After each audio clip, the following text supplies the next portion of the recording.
Stefanovic, bonjour. Bonjour. En tant que président d'Icori, quelle analyse faites-vous des derniers résultats Immostat qui font état d'un net ralentissement sur le marché de l'investissement résidentiel en France au premier semestre 2022?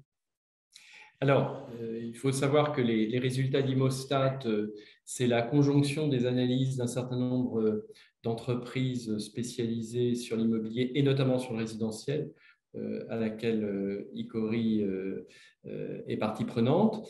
Alors, ce que l'on note sur ces résultats du deuxième trimestre, c'est une baisse assez sensible du montant des investissements en immobilier résidentiel, puisqu'on passe, si on le compare avec le deuxième trimestre 2021, on passe de plus de 1 milliard à 570 millions d'euros. Donc, ça marque effectivement une baisse significative, plus de 47%.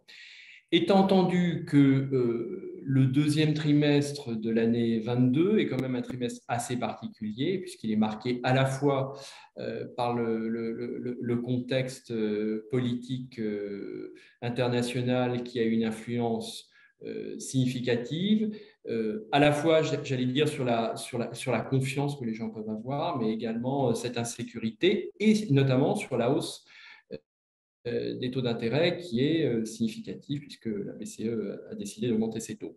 Donc, je pense que c'est intéressant de le noter, mais c'est néanmoins un chiffre qu'il y a lieu d'analyser et j'allais dire, d'agglomérer avec les chiffres du premier trimestre 2022 qui faisait état malgré tout d'un niveau d'investissement résidentiel très significatif.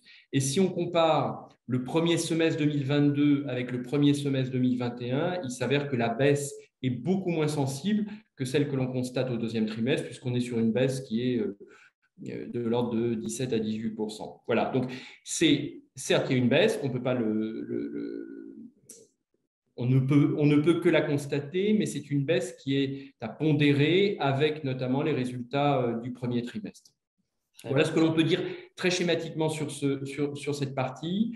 Et je pense qu'on est quand même dans une période un peu attentiste qui n'est pas aussi caractéristique de la manière dont les investisseurs vont réagir sur l'immobilier résidentiel.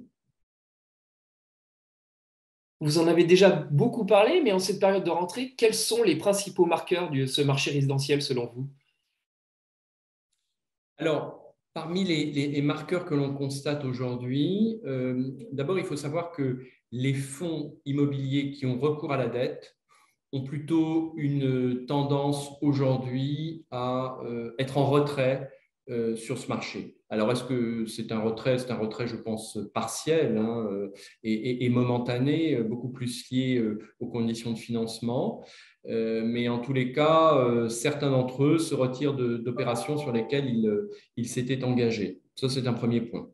Deuxième point, il y a un certain nombre d'immeubles qui sont soit en cours de commercialisation, soit d'immeubles qui aujourd'hui sont en fin de commercialisation et qui donc sont en promesse ou en voie d'être en promesse et qui donc vont se concrétiser sur les troisième et quatrième trimestres certainement. Malgré tout, comme je le disais précédemment, l'intérêt sur le résidentiel reste important, puisque tous les investisseurs que nous rencontrons nous disent tous qu'ils ont véritablement le souhait de revenir sur cette classe, enfin de poursuivre leur activité sur cette classe d'actifs. Alors, un point malgré tout qui est intéressant, qui est un peu nouveau, c'est comme vous le savez, le diagnostic de performance énergétique à travers la loi d'août 2021, climat et résilience, a un impact évidemment sur l'immobilier ancien. Tout simplement parce qu'aujourd'hui, il s'avère que les logements classés F ou G, dans un certain délai, ne pourront plus être loués. Donc, une des questions, et je pense que ça va être un sujet pour la rentrée et pour les mois à venir et pour les trimestres à venir, un des sujets va être le verdissement de ces immeubles. Donc, on pense qu'il va y avoir un certain nombre d'immeubles anciens qui ne répondent pas aux normes actuellement sur le plan énergétique, qui vont venir sur le marché. Et il sera assez intéressant de pouvoir intervenir sur ces immeubles parce que c'est un patrimoine souvent assez qualitatif, mais qui nécessite des travaux et sur lesquels des entreprises comme les nôtres, mais bien d'autres également, peuvent intervenir pour apporter cette connaissance, cette mise aux normes et permettre d'amener les logements qui en dépendent à un niveau locatif satisfaisant. Donc ça, je pense que c'est quelque chose que l'on commence à ressentir et qui vraisemblablement va se développer dans les mois à venir. Donc, après, je dirais, l'engouement significatif sur le logement neuf, qui restera vrai de toute façon, parce qu'aujourd'hui, tous les investisseurs recherchent des immeubles, soit du RT 2012 -20%, soit des immeubles répondant aux normes RE 2020. Mais il va y avoir également, vraisemblablement, une nouvelle classe d'actifs, qui est plutôt une classe d'actifs sur des immeubles anciens, qui nécessiteront un verdissement et qui viendront sur le marché. Ça, je pense que ça sera assez significatif dans les mois et années à venir.